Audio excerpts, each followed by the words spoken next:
Hi hello எல்லாருக்கும் வணக்கம். நான் உங்கள் நித்யா. எல்லோரும் எப்படி இருக்கீங்க? கண்டிப்பாக நல்லா இருப்பீங்க நம்புகிறேன். இன்றைக்கி நம்ம என்ன பதிவு பார்க்க போகிறோம் அப்படின்னா 1997ஆம் ஆண்டு தமிழ்நாட்டில் இருக்கிற தேனி மாவட்டத்திற்கு அருகில் இருக்க ஒரு சின்ன கிராமத்தில் நடந்த சம்பவம் தான் இது. நீங்கள் இப்போ பார்த்துட்டு இருக்க இந்த நபர் வந்து மிலிட்ரியில் வந்து ரிட்டையர் ஆன ஒரு நபர். இவருக்கு ரிட்டையர் ஆன பணத்தை வச்சு என்ன பண்ணுறதுன்னு தெரியாமல் ஒரு கோழி பண்ணை ஸ்டார்ட் பண்ணலாம் அப்படின்னு பிளான் பண்ணுறாரு. தன்னோட நண்பன்கிட்ட போய் டிஸ்கஸ் பண்ணுறாரு. அவனும் வந்து கோழி பண்ணை பார்த்துட்ருக்கேன், இதில் நல்ல வருமானம் வரும், நீ இதை பண்ணு அப்படின்னு சொல்கிறாங்க. சரின்னு சொல்லிவிட்டு அதுக்கான இடத்த ஃபஸ்ட்டு வாங்கலாம், அதுக்கப்புறமா கோழி பண்ணை கட்டிட்டு அதுக்கப்புறமா கோழிகளை இறக்கி பிஸ்னஸ் பண்ணிக்கலாம் அப்படின்னு நினைக்கிறாரு. அந்த கோழி பண்ணையை இரவும் பகலும் பாதுகாக்கிற மாதிரி ஒரு உண்மையுள்ள நபரையும் தேடிட்டு இருக்காரு. வேலைக்கு ஆள் வேணும் அப்படின்னு சொல்லி அங்கங்கே சொல்லியும் வச்சுருக்காரு. அப்போ அந்த கோழி பண்ணைக்கு பொன்னையான்னு சொல்லி ஒரு நபர் வேலைக்கு வராரு. அவர் பார்க்கவே ரொம்ப பரிதாபமாக இருக்கார். பார்க்குறதுக்கு எப்படி சொல்கிறது, சாப்பாடு இல்லாமல் இருந்த மாதிரியும் இருக்கார். உடனே இந்த ரங்கராஜ் என்ன கேட்குறாரு அப்படின்னா, உங்களை பார்த்தா சாப்பிடாத மாதிரி இருக்குது, சாப்பாடு தரேன் சாப்பிட்றீங்களா அப்படின்னு கேட்குறாரு. உடனே பொன்னையா சாமி சாப்பிட்றேங்க சாமி, 2 நாளாச்சுங்க சாமி சாப்பிட்டு அப்படிங்கிறாரு. சரின்னு சொல்லிட்டு அவங்க வீட்டுக்குள்ளேருந்து அவங்க மனைவியை கூப்பிட்டு சாப்பாடு எடுத்துகிட்டு வாமா அப்படின்னு சொல்கிறாரு. உடனே அவங்க ஒரு இலையை அறுத்துட்டு வந்து இவருக்கு சாப்பாடு போடுறாங்க பொன்னையாக்கு. அப்போது இந்த ரங்கராஜ் என்ன கேட்குறாரு அப்படின்னா, இதுக்கு முன்னாடி நீங்கள் எங்கே வேலை பார்த்தீங்கன்னு கேட்குறாரு. ஐயா, நான் கிட்டத்தட்ட ஒரு 40 வருஷமாக ஒரு தோப்பு வந்து பார்த்துக்கிட்டு இருந்தேன். அங்கே வந்து எல்லா வேலைகளும் நான் தான் பார்ப்பேன். எங்கள் ஓனர் வந்து அந்த இடத்த வேற ஒருத்தருக்கு விற்றுட்டு போயிட்டாரு. ஸோ நான் வந்து வேலை இல்லாமல் இப்போ இருக்கேன். ஏன்னா அந்த இடத்த வாங்கினவங்க வந்து எங்களுக்கு தோட்டத்துக்கு ஆள் இருக்குது, நீங்கள் வேறு இடத்துக்கு வேலை போய்க்கோங்க, வேலை பார்த்துக்கோங்க ஐயான்னு சொல்லி என்னை அனுப்பி விட்டுட்டாங்க. அப்படியே அங்கேருந்து வேலை தேடி நடந்துக்கிட்டே வந்தேங்கய்யா. அப்போ தான் உங்கள சொன்னாங்க, இந்த மாதிரி வேலைக்கு ஆள் வேணும்னு கேட்குறாங்க, நீங்கள் போய் ஒரு வாட்டி கேளுங்கன்னு சொன்னாங்க. அதான் நான் இங்கே வந்தேங்கய்யா அப்படின்னு சொல்கிறாரு. இந்த பொன்னையாவோட பணிவும் தன்மையும் வந்து இந்த மிலிட்ரி மேனுக்கு ரொம்ப பிடிச்சிருந்தது. அதனால் பொன்னையா சாப்பிட்டு முடித்த உடனே அந்த கோழி பண்ணை இருக்க இடத்துக்கு கூட்டிகிட்டு போகிறாரு. அவருக்கு துணையாக 2 நாய்களையும், ராஜபாளையத்து நாய்களையும் விட்டுட்டு போகிறாரு. அப்போது சரி பொண்ணையா பார்த்து பத்திரமா இரு, இதான் நம்ம இடம், நீ தான் கவனிச்சுக்கணும் இனிமேல், நான் வந்து ஒரு நாளைக்கு ஒரு தடவை வந்துட்டு போவேன் அப்படின்னு சொல்கிறாரு. ஐயா நான் பார்த்துக்கிறேங்க ஐயா அப்படின்னு பொன்னையா சொல்கிறாரு. உடனே அந்த மிலிட்ரி மேன் தன்னோட பைக் எடுத்துகிட்டு அவரோட வீட்டுக்கு கிளம்புறாரு. சரின்னு சொல்லிட்டு பொன்னையா அன்றைய நாள்லேருந்து அவரோட வேலைகளை பார்க்கவும் ஆரம்பிக்கிறாரு. பொன்னையாக்குன்னு தனியாக ஒரு ரூமும் கொடுத்துருக்குறாங்க தங்குறதுக்கு. கிட்டத்தட்ட பொன்னையா வந்து வேலைக்கு சேர்ந்த 1 மாதங்கள்லே கோழிகள் வந்து நல்ல பருவநிலைக்கு பக்குவமாக வளர்த்துருக்கிறாரு. ஸோ இந்த மிலிட்ரி மேனுக்கு பொன்னையாவை ரொம்ப பிடிச்சி போச்சு. அப்படியே கொஞ்சம் நாட்களும் போகுது. கொஞ்ச நாளைக்கு அப்புறம் ஒரு 2 கோழி என்ன ஆகுது அப்படின்னா, உடல்நிலை சரியில்லாமல் இறந்து போயிடுது. அந்த 2 கோழிகளும் இறந்ததை அந்த ஓனர் வர்ற வரையும் வெயிட் பண்ணியிருந்து, பொன்னையா இங்கே பாருங்கய்யா 2 கோழி இறந்து போச்சு அப்படின்னு சங்கடமாக சொல்கிறாரு. கிளைமேட் சேஞ்ச் ஆகுதுல்ல பொன்னையா, அதனால் இப்படி ஆயிருக்கும், அதெல்லாம் பெருசாக நினைக்காத, அந்த பக்கம் தூரமாக ஒரு ஆலமரம் இருக்குவார், அங்கே போய் புதைச்சிட்டு வந்துடு, இங்கனக்குள்ளே புதைக்காத, நாய்க்கு எதுனா வந்துடும் அப்படின்னு சொல்கிறாரு. அதுக்கு பொன்னையா அவங்க சரிங்கய்யான்னு சொல்லிட்டு அந்த இறந்து போன 2 கோழிகளையும் எடுத்துக்கிட்டு நடந்து கொஞ்சம் தூரம் தள்ளி போகிறாரு. அங்கே போயிட்டு புதைக்கலாம் அப்படின்னு அவர் முடிவு பண்ணி அந்த இடத்துல குழியை தோன்றுறாரு. அப்போது அவர் குழி தோண்டிட்டு இருந்தப்போ அந்த கடப்பாரை வந்து எதுலேயோ போய் சடால்னு இடிச்சு நிற்கிது. அப்போது இது என்ன ஏதோ சவுண்ட் கேட்குது அப்படின்னு டக்கு டக்குன்னு அந்த இடத்துல 2 தடவை தட்டி பார்க்குறாரு. ஒரு வெண்கல பாத்திரமாக இருக்குது. உடனே அந்த குழியை நல்லா சரி பண்ணி அந்த வெண்கல பாத்திரத்தை வெளியில் எடுக்கிறாரு. ஒரு அழுக்கு துணியால் அது வந்து பல கலரில் இருக்கிற கயிறுகளால் கட்டப்பட்டிருக்கு. இவர் என்ன பண்ணுறாரு அப்படின்னா, உள்ளே ஏதாவது புதையல் இருக்குமோ, இது வெண்கல பாத்திரமா இருக்கே அப்படின்னு அதை ஓப்பன் பண்ணி பார்க்குறாரு. உள்ளே பார்த்தோன்னா ஒரு பெண்ணோட நீளமான முடி இருக்குது. இதை பார்த்து பயந்து போன பொன்னையா சடனாக அதை தூக்கி எறிஞ்சிட்டு அந்த 2 கோழிகளையும் அதே குழியில் போட்டு புதைச்சிட்டு நடந்து வந்துடுறாரு கோழி பண்ணையை நோக்கி. அப்போது அந்த மிலிட்ரி மேனும் பொன்னையாவும் சேர்ந்து கோழிகளுக்கு வேக்சின் போட்டுட்டு எத்தனை கோழிகள் இருக்குதுன்னு எண்ணி பார்க்குறாங்க. 100 கோழிகள், ஒரு கூண்டுக்கு 100 கோழிகள் வந்து இறக்குவாங்க. அந்த 100 கோழிகளில் 2 கோழிகள் இறந்து போயிடுச்சு, மிச்சம் 98 கோழிகள் இருக்கணும்.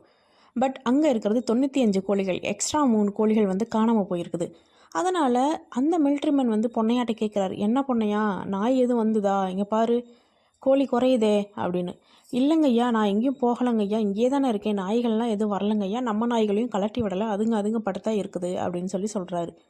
ஒரு கட்டத்துக்கு மேலே சரி நம்ம என்னென்னது வந்து தப்பாக எண்ணியிருப்போம், சரி அடுத்த தடவை பார்த்துக்கலாம் அப்படின்னு அந்த மிலிட்ரி மேன் கிளம்பி போகிறாரு. அன்றைய நாள் இரவும் ஆகுது. பொன்னையா வந்து தான் சமைச்சிருக்கிற சாப்பாடை சாப்பிட்டுட்டு நாய்களுக்கும் கொஞ்சத்தை போட்டுட்டு அவரோட ரூமில் போய் படுத்து தூங்குறாரு. அப்போ நடு நிசியில், அதாவது நடு சாமத்தில் ஒரு கோழிகள் அலற சத்தங்கள் பயங்கரமாக கேட்குது. கெக்க கெக்க கெக்கன்னு பயங்கரமாக கோழிகள் அலறிட்டு இருக்கிறது கேட்குது. பொன்னையா என்ன பண்ணுறாருன்னா, இந்த கோழியோட ஸ்மெல்லுக்கு பாம்புகளோ கீரிகளோ வந்திருக்குமோ என்னமோ, நம்ம போய் ஒரு வாட்டி பார்க்கலாம் அப்படின்னு எந்திச்சு போகிறாரு. அங்கே ஒன்றுமே இல்லை, கோழிகள்லாம் சைலண்ட்டாகவே இருக்குதுங்க. ஒரு கட்டத்துக்கு மேலே பொன்னையா தன்னோட ரூமுக்கு போய் படுத்து தூங்குறாரு. ஒரு 2 மணி 3 மணி ஆன பிறகு மறுபடியும் கோழிகள் வந்து கெக்கரிக்குது. உடனே இந்த ஏதோ வந்து தொலையுதே அப்படின்னு சொல்லிட்டு பொன்னையா ஒரு கம்பு எடுத்துட்டு நடந்து போறாரு அந்த பகுதியை நோக்கி. அப்ப பொன்னையா வாழ்நாள்ல பார்க்காத ஒரு விசித்திரமான உருவத்தை பார்க்குறாரு. 8 அடி உயரத்துல நாக்க நல்லா தொங்க விட்டுட்டு, தலையெல்லாம் விரிச்சு போட்டுட்டு, கருநிற உருவமா அந்த கோழி கூண்டை நோக்கி கோழிகள தூக்கிட்டு போகுது. அதாவது அது வாசல் வழி வந்து தூக்கிட்டு போகாம, அந்த காம்பவுண்டு சுவரையே தாண்டுற அளவுக்கு தாண்டி வந்து அந்த கோழிகள மேல் நோக்கி கூண்டை ஓப்பன் பண்ணி, கோழிகள எடுத்துட்டு திரும்ப அந்த கூண்ட அடைச்சிட்டு போற மாரி இவர் பார்க்குறாரு. ஒரு கட்டத்துக்கு மேலே பயந்து போன பொன்னையா வேகமாக ஓடி போய் தன்னோட ரூமுக்குள்ளே கதவை சாத்திக்கிட்டு உள்ளே சாமியை வேண்டிக்கிட்டு பயத்திலே இருக்கிறாரு. மறுநாள் பொழுதும் விடியுது. அதிகாலையில் அந்த ஓனரும் வராரு. வந்த உடனே, ஐயா நம்ம கோழியை காணோன்னு சொல்லிட்டு இருந்தோம்லங்க ஐயா, ஒரு பெரிய உருவம் வந்ததுங்க ஐயா, அதுதான் வந்து கோழிகளை எடுத்துகிட்டு போச்சு. அதை நான் பார்த்தேங்க ஐயா, பார்த்ததுலேருந்து எனக்கு ஒன்றும் உடம்பே முடியலங்க ஐயா அப்படின்னு. உடனே இங்கே பாரு, கோழி காணாமல் போனது என்னமோ உண்மைதான், ஆனால் பேய் தூக்கிட்டு போச்சு பிசாசு தூக்கிட்டு போச்சுன்னா பொய் பேசக்கூடாது, யாருக்கும் கோழியை வித்தியான்னு கேட்குறாரு. இங்கே அதுக்கு பொன்னையா சொல்கிறாரு, ஐயா நான் சொல்கிறத நீங்கள் நம்ப மாட்டீங்க, எனக்கு இங்கே வேலை பார்க்க விருப்பம் இல்லைங்க ஐயா, நான் கிளம்புறேன் அப்படின்னு சொல்லிட்டு, செலவுக்கு மட்டும் காசு கொடுங்க என் ஊருக்கு போகிறதுக்கு அப்படின்னு சொல்லி சொல்கிறாரு. அப்போது இவருக்கு யாருமே கிடையாதுன்னு சொன்னார், ஆனால் நான் போகிறேன்னு சொல்லி உறுதியாக நிற்கிறாரே, அப்போ இங்கே ஏதோ நடந்திருக்கு அப்படின்னு சொல்லி அவரும் புரிஞ்சுக்கிறாரு, ஓனரும்.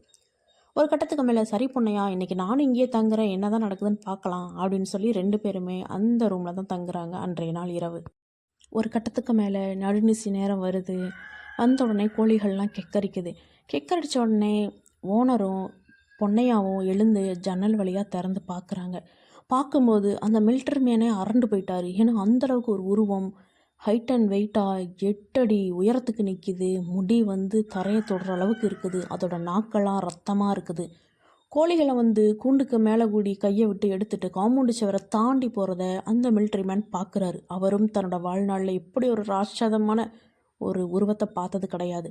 ஒரு கட்டத்துக்கு மேலே பயந்து போன மிலிட்ரி மேன் என்ன பண்ணுறாரு அப்படின்னா, பொன்னையா இதுக்கு மேலே நம்ம இங்கே இருக்கக்கூடாது, விடியட்டும், நம்ம ஊரை பார்த்து போயிடலாம், உன்னை வந்து என்னோடய ஃப்ரெண்டோட தோட்டத்தில் வேலைக்கு சேர்த்து விட்டுறேன், நீயும் எங்கள் கூட வந்துரு அப்படிங்கிறாரு. ஒரு கட்டத்துக்கு மேலே மறுநாள் சூரியன் வரவும் முதல் வேலையாக கோழி வாங்கின இடத்துலேருந்து கோழிகளை வந்து எடுத்துகிட்டு போங்க, பக்குவ நிலைக்கு வந்துருச்சுன்னு ஃபோன் பண்ணுறாரு. அதுக்கு அவங்க என்ன சொல்கிறாங்க அப்படின்னா, இப்போ டைம் இல்லை, நாங்கள் வரதுக்கு ஒரு 15 நாட்கள் ஆகும் அப்படிங்கிறாங்க. அப்போ அந்த 15 நாட்கள் இங்கே நம்ம ஸ்டே பண்ணணும், அது ரொம்ப கஷ்டம் அப்படின்ட்டு மிலிட்ரி மேன் என்ன பண்ணுறாரு அப்படின்னா, இருக்கிற கோழிகளை எடுத்துகிட்டு போங்க, குஞ்சுகளை வந்து விட்டுருங்க அப்படின்னு சொல்லி சொல்கிறாரு.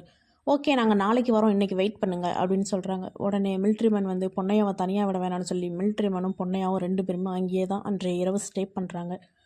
ஒரு கட்டத்துக்கு மேலே கோழிகளையும் சாப்பாடு தீவனங்கள்லாம் வச்சுட்டு போய் படுத்து தூங்குறாங்க. அன்றைய நாள் நடுநிசி நேரம் வருது. நடுநிசியில் கோழிகள் கெக்கரிக்குது. உடனே இந்த மிலிட்ரி மேனும் பொன்னையாவும் ஜன்னலை திறந்து பார்க்குறாங்க. அது வந்து கோழிகளை தூக்கிட்டு போகுது. ஒரு 10 ஸ்டெப் விட்டு பின்னாடியே மறைஞ்சு மறைஞ்சு போய் பார்க்குறாங்க. போய் பார்த்தா அந்த ஆலமரத்துக்கு அடியில் அது வந்து அந்த கோழிகளை பச்சையாகவே சாப்பிட்டுருக்கு. ரத்தம் ஒழுக ஒழுக தன்னோட கையில் இருக்க ரத்தத்தெல்லாம் நக்கி எடுக்குது. இதை பார்த்த பொன்னையாவும் மிலிட்ரி மேனும் பயந்துட்டு அலறி அடிச்சுட்டு வீட்டுக்கு ஓடி வந்துட்டாங்க. ஒரு கட்டத்துக்கு மேலே இந்த இடத்த வித்தரலாம், இந்த இடம் நமக்கு தேவையும் இல்லை, இனிமேல் கோழி பண்ணையை நடத்த தன்னோட பைக் எடுத்துகிட்டு போகிறாரு. போயிட்டு இருக்கும்போது ஒரு கோவிலில், கருப்பசாமி கோவிலில் அருள்வாக்கு சொல்கிறத பார்க்குறாரு. உடனே பூவு பத்தி சூடம் வெத்தலை பாக்கு வாங்கிட்டு அந்த சாமி கிட்ட குறி கேட்க போகிறாரு. அப்போது அவர் வந்து, என்னடா பார்த்து பயந்தியா அப்படின்றாரு. உடனே இவர் வந்து நடுங்குறாரு ஒரு மாதிரி பதட்டத்தில்.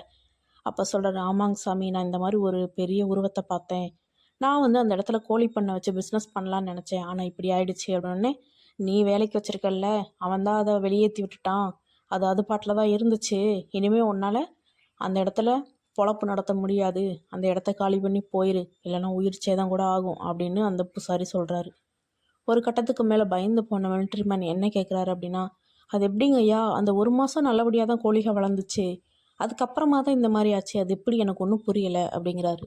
உடனே அந்த பூசாரி வந்துட்டு, உன்னோட கூண்டில் முதல் 2 கோழி செத்துச்சு, அந்த முதல் 2 கோழியை எடுத்துகிட்டு போய் உன்னோட வேலைக்காரன் அந்த ஒரு சுடுகாட்டில் புதைச்சிட்டான். சுடுகாட்டில் புதைக்கும் போது ஒரு பானை இருந்திருக்கு, அந்த பானையை வெளியே வச்சு கயிறை கழட்டி விட்டுட்டான், அதனால் அந்த பிசாசு வெளியே வந்துருச்சு அப்படின்னு சொல்லி சொல்கிறாரு. இதுக்கு மேலே அங்கே நீ இருக்காத, இந்த கருப்பை வாக்கு பொய்யா நீ வாங்கி இப்போ தொழில் நடத்துகிற இடம் இதுக்கு பல வருடங்களுக்கு முன்னே அது ஒரு சுடுகாடு. சும்மா கிடந்த புறம்போக்கு நிலத்தை எவனோ பட்டா போட்டு உன்கிட்ட பொய் சொல்லி விற்றுட்டான். விற்றதை நீயும் கம்மியான விலையில் இருக்குன்னு வாங்கிட்ட. இப்போ அதனால தான் நீ அனுபவிக்கிற. அந்த இடத்த விற்றுட்டு போயிரு, இல்லைன்னா விட்டுட்டு போயிரு, அதான் உனக்கு நல்லது அப்படின்னு சொல்லி மிலிட்ரி மேன் கிட்ட சொல்கிறாரு அந்த பூசாரி.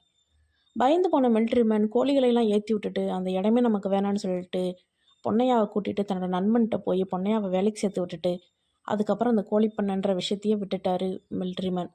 ஒரு கட்டத்துக்கு மேலே அந்த இடத்தையும் கம்மியான ரேட்டுக்கு விற்கிறாரு. விற்கும் போதே சொல்லிடுறாரு, இந்த மாதிரி இங்கே நடந்துச்சு, அதுக்கான பூஜைகளை நீங்கள் பண்ணிக்கோங்க அப்படின்னு சொல்லிட்டு தான் அந்த நிலத்தையும் விற்கிறாரு. அதுக்கப்புறம் தான் வேலை பார்க்கும்போதே பல வீடுகளை கட்டி வாடகைக்கு விட்டு அந்த வருமானத்தை வச்சு தான் இப்போ வரையிலும் அந்த மிலிட்ரி மேன் வந்து ஹாப்பியாக வாழ்ந்துட்டுருக்காருன்னு சொல்லுது.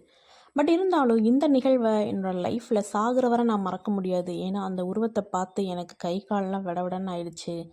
அவ்வளோ பயம் இல்லை எனக்கு அந்தளவுக்கு பயந்துட்டேன்.